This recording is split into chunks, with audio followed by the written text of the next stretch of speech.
વિરામ બાદ આપ સર્વ દર્શકોનું જામનગર એટ 9 ન્યૂઝમાં ફરી સ્વાગત છે।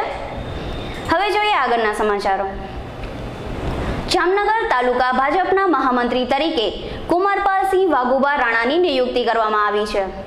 જિલ્લા ભાજપ પ્રમુખ મુળુભાઈ બેરા સાથે પરામર્શ કરીને જામનગર તાલુકા ભાજપ પ્રમુખ વલ્લભભાઈ ધારવિયાએ તેમની નિમણૂક કરી છે। જામનગર પંથકના ક્ષત્રિય આગેવાન કુમારપાલસિંહ રાણાને ભારતીય જનતા પાર્ટીએ મહામંત્રી પદની મહત્વની જવાબદારી સોંપી છે, જેને તાલુકા તથા જિલ્લાના હોદ્દેદારોએ આવકારી છે। તેઓ ઉત્તરોત્તર પ્રગતિ કરે તે માટે પણ શુભકામનાઓ પાઠવવામાં આવી છે। તે ઉપરાંત જામનગર તાલુકા ભાજપમાં વિવિધ મોરચા સેલમાં પણ નિમણૂકો કરવામાં આવી છે। ખેડૂતોને પાક વીમાની રકમ ચૂકવાતી ન હોય કોંગ્રેસ દ્વારા રેલી યોજીને આવેદનપત્ર પાઠવવામાં આવ્યું હતું। જિલ્લા પંચાયતના ચોકમાં ધારાસભ્ય રાઘવજીભાઈ પટેલ દ્વારા સભા યોજવામાં આવી હતી। બાદમાં રેલી યોજીને કલેક્ટરશ્રીને આવેદનપત્ર પાઠવવામાં આવ્યું હતું। કોંગ્રેસ દ્વારા જણાવવામાં આવ્યું હતું કે કેન્દ્ર સરકારે પાક વીમા માટે પોતાના હિસ્સાની રકમ રાજ્ય સરકારમાં પણ જમા કરાવી દીધી છે, છતાં ગુજરાત સરકાર સૌરાષ્ટ્રના ખેડૂતોને પાક વીમાની રકમ હજુ ચૂકવતી નથી। ગત વર્ષના દુષ્કાળની સ્થિતિને કારણે ખેડૂતોને થયેલી હાલાકી ઓછી કરવામાં સરકાર ગંભીરતા દાખવતી ન હોવાનું જણાવીને આ સભા તથા આવેદનપત્ર પાઠવવાના યોજાયેલા કાર્યક્રમોમાં કોંગ્રેસી આગેવાનો M.K. બ્લોચ, ભીખુભાઈ વારોતરિયા, જીવણભાઈ કુંભારવાડિયા, બિપેન્દ્રસિંહ જાડેજા, ગોવિંદભાઈ પટેલ, અલ્તાફ ખફી, કાસમભાઈ ખફી સહિત કાર્યકર્તાઓ જોડાયા હતા। જામનગર તાલુકાના અને જામનગર જિલ્લાના ખેડૂતોના ગયા વર્ષના પાક વીમા યોજનાના નાણાં હજી સુધી રાજ્ય સરકારે આપ્યા નથી। એના અનુસંધાને ખેડૂતો એકત્રિત થયા વિશાળ સંખ્યામાં અને જિલ્લા કલેક્ટરશ્રીને આવેદનપત્ર આપી ખેડૂતોના રોકાયેલા પાક વીમા યોજનાના નાણાં તાત્કાલિક રાજ્ય સરકાર ચૂકવી આપે એવી જબરજસ્ત માગણી કરી। જિલ્લા અને તાલુકામાંથી 10,000થી પણ વધુ ખેડૂતો કાર્યક્રમમાં ઉપસ્થિત રહ્યા, સભા થઈ, સરઘસ થયું અને રેલી સ્વરૂપે કલેક્ટરને આવેદનપત્ર આપી અને બુલંદ અવાજે ખેડૂતોની માગણી અમે સરકારશ્રીમાં કલેક્ટરશ્રી મારફત પહોંચાડી છે અને અમે આશા રાખી છીએ કે અમારી માગણી સત્વરે સરકાર ધ્યાનમાં લઈ અને આ જિલ્લાના અને તાલુકાના ખેડૂતોના પાક વીમા યોજનાના નાણાં જે બાકી રહે છે, જે રાજ્ય સરકારની ચૂકવવાની જવાબદારી છે, એ તાત્કાલિક ચૂકવી આપે। અગર જો એમાં વિલંબ થશે તો જિલ્લાભરમાં આ માટે કોંગ્રેસ પક્ષ દ્વારા ખેડૂતોનું જબરજસ્ત લોક આંદોલન શરૂ કરવામાં આવશે, એની પણ અમે સાથોસાથ ચીમકી આપી છે। જામનગરમાં ફરજ બજાવતા 5 પોલીસ કર્મચારીઓને ફરજમાં બેદરકાર રહેવા બદલ સસ્પેન્ડ કરવામાં આવ્યા છે। જામનગર જિલ્લા પોલીસ વડા નીરજ બડગુજરે ચાર્જ સંભાળતા જ પોલીસ વિભાગને એલર્ટ કરી દીધો છે। એટલું જ નહીં, જાતે પણ જરૂર પડીએ જાત નિરીક્ષણ માટે પણ જાય છે અને જરૂરી કડક પગલાં પણ લઈ રહ્યા હોય સમગ્રપણે જિલ્લાનું તંત્ર ધબકતું થઈ ગયું છે। તેવામાં એસપીએ જાતે લોકઅપની મુલાકાત લીધી હતી, જ્યાં ફરજ ઉપર હોવા જોઈએ તેટલા કર્મચારીઓ હાજર ન હતા। એમ તો થોડીવાર માટે એસપી સદાવેશમાં ત્યાં રાહ જોતા રહ્યા હતા, પરંતુ 5 જેટલા કર્મચારીઓ જેમની ડ્યુટી ત્યાં બોલાતી હતી તે તો ખાસો સમય સુધી ફરક્યા જ ન હતા। આવી ગંભીર બેદરકારી સામે એસપીએ લાલ આંખ કરી અને તે 5યને સસ્પેન્ડ કરવામાં આવ્યા છે, જેમાં રણજીતસિંહ રાઠોડ, ઘનશ્યામસિંહ ગઢવી, કમલેશ ચતુર, રણજીત લાલુ તથા દેવજી ભગવાનજીભાઈનો સમાવેશ થાય છે। જામનગરના બહુચર્ચિત કૌલસા કૌભાંડમાં વધુ 2ની ધરપકડ કરવામાં આવી છે। જોકે નગરમાં જાણકારો એવી ટકોર કરતા સાંભળવા મળે છે કે કેન્દ્ર સરકારને પણ કોલસા કૌભાંડ પજવે છે, તો જામનગરમાં પણ કોંગ્રેસી ધારાસભ્યોને કે અમુક આગેવાનોને કોલસા કાંડ થોડું ઘણું કનડે છે। અન્ય આગેવાનો આ કાંડના ડેવલપમેન્ટનો આનંદ ઉઠાવે છે, તે બાબત અલગ છે। જામનગરના આ કાંડમાં એસઆર પાવરને હલકી ગુણવત્તાના કોલસા ધાબડી દેવાનું કારસ્તાન છે। તે ગુનામાં મોટાભાગના ડ્રાઈવરો ઝડપાઈ ગયા છે, જેને જેલ હવાલે પણ કરવામાં આવ્યા છે। ત્યારબાદ વધુ 2 ડ્રાઈવરની ધરપકડ કરવામાં આવી છે અને તેમને રિમાન્ડ ઉપર પણ લેવામાં આવ્યા છે। બ્રાસ સિટી જામનગરમાં બ્રાસપાટ ઉદ્યોગને રૂપિયાના અવમૂલ્યનનું ગ્રહણ લાગી ગયું છે। અને અમુક એકમો તો બંધ થવાની અણી ઉપર આવી ગયા છે.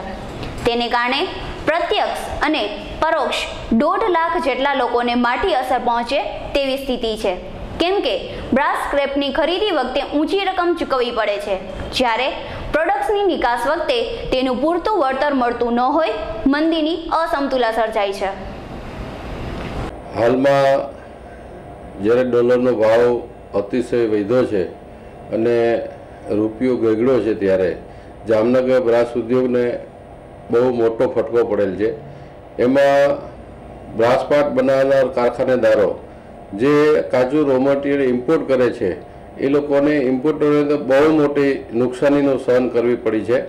કારણ કે અમે જ્યારે બુકિંગ કરાવી અને માલ મંગાવતા હોય છે તે વખતે જે તે વખતે ડોલરનો ભાવ નક્કી કરી અને અમે પડતર કોસ્ટ કાઢતા હોઈએ છીએ. પરંતુ જ્યારે અમારા હાથમાં 1.5 થી 2 મહિને માલ અમારા હાથમાં આવે ત્યારે અત્યારે જે ડોલરનો ભાવ છે એ ભાવ થઈ જવાના કારણે ઇમ્પોર્ટરને બહુ મોટી નુકસાની ભોગવવી પડી છે. અને નફામાં નુકસાની ન કહી શકાતા એમ કહીએ તો પણ ચાલે કે તેઓને પડતર કોસ્ટ કરતાં પણ વધારે નુકસાની ભોગવવી પડેલી છે. અને આ બાબતે અમે કેન્દ્ર સરકારને પણ રજૂઆત કરેલી છે. કેન્દ્ર સરકાર જો આમાં હસ્તક્ષેપ કરી અને દરમિયાનગીરી કરે અને કોઈ પણ એવા પગલાં લે કે ડોલરનો ભાવ જે છે એ થોડો ઘટે અને ડોલર છે એ સ્ટેબલ રહે, તો જ અમારા ધંધા વ્યવસ્થિત ચાલી શકે. નહીંતર અમારા ધંધાની અંદર હવે અસ્તિત્વ કેમ ટકાવી રાખવું એ પણ અમારે મુશ્કેલી બની છે.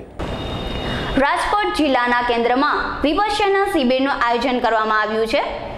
રાજકોટ પાસેના ધમ્મકોટમાં આગામી 4 થી 15 સપ્ટેમ્બર સુધી 10 દિવસની નિઃશુલ્ક શિબિર યોજવામાં આવી છે, જેમાં જામનગર શહેર અને જિલ્લાના ભાઈઓ બહેનો ભાગ લઈ શકે તેવી અનામત વ્યવસ્થા રાખવામાં આવી છે. જે માટે ભગવાનદાસજીભાઈનો 9898 671251 ઉપર તથા રમેશભાઈનો 940989 63935 ઉપર સંપર્ક કરી શકાશે. ઉલ્લેખનીય છે કે જે યોગ પદ્ધતિના પ્રણેતા તથાગત ભગવાન બુદ્ધ છે, તેને હાલના સમયમાં સત્યનામ ગોયંકાજી ફરીથી પ્રકાશિત કરી રહ્યા છે. દર્શક મિત્રો, જામનગર એટ 9 ન્યૂઝમાં હવે જોઈએ પોલીસ ચોપડે નોંધાયેલી ઘટનાઓ પોલીસ પોથીમાં.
જોઈ લઈએ આજના મુખ્ય સમાચારો ફરી એકવાર.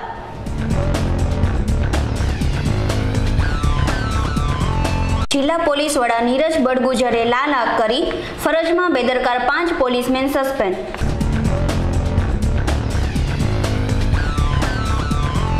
બ્રાસ સિટી જામનગરને મંદીનું ગ્રહણ, રૂપિયાનું અવમૂલ્યન, અનેક એકમોનો મૃત્યુઘંટ વગાડશે.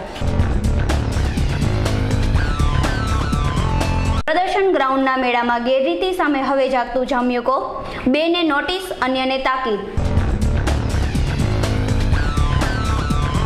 જિલ્લાના ખેડૂતોને પાક વીમો તાકીદે ચૂકવવો, જિલ્લા કોંગ્રેસની જંગી સભા રેલી આવેદનપત્ર પાઠવાયું. GTPL Anjali cable network Jamnagar at 9 ન્યૂઝમાં ફરી મળીશું. ત્યાં સુધી અમારી સમગ્ર ટીમને રજા આપશો. ધન્યવાદ.